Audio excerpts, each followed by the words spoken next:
8 वर्ष झाली आम्ही घरामध्ये रेताव कुडाची.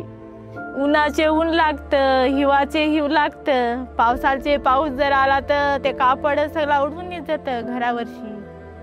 बाथरूमला सोय नाही, अंघोळीची सोय नाही, उघड्यावर जायला लागतं ना, घर नाही तर.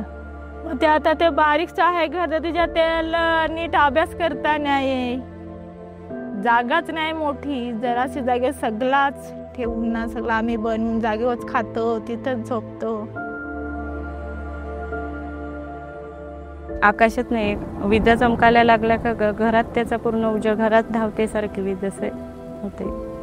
कुडाच्या वरून इकडनं सगळं मोकलत आहे ना, वीज सारखी म्हणजे वीज धावते. वीज पडण्याची भीती असते पावसाळ्यामध्ये अशा घरामध्ये.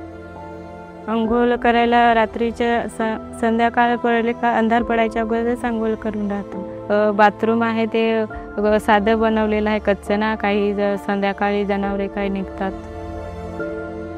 बरं नाही वाटत. घर कूड बसतात, वरसून माती आणायला लागते, लिपायला लागते, शेण आणायला लागतं, लिपायला लागतं, पाणी डोक्या व्हायला लागतंय.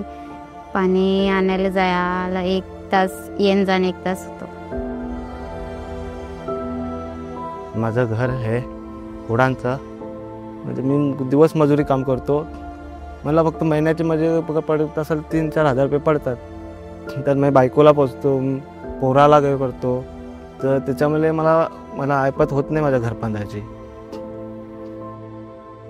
200 रुपये रोज कमावताव, त्याच्यात सगळ्या घरातच पैसे जातात. तेवढा लाखावारी कुठूनचा पैसा आणायचा घर बांधाय? काय देतील तर चांगल्यासाठी ना, त्यांचा उपकार आम्ही कधी विसरणार नाही. घर जर दिला, पक्का घर बांधून दिला तर 10 वखत त्यांचा नाव काय आमच्यासाठी आलती माणसासाठी घर बांधून दिला.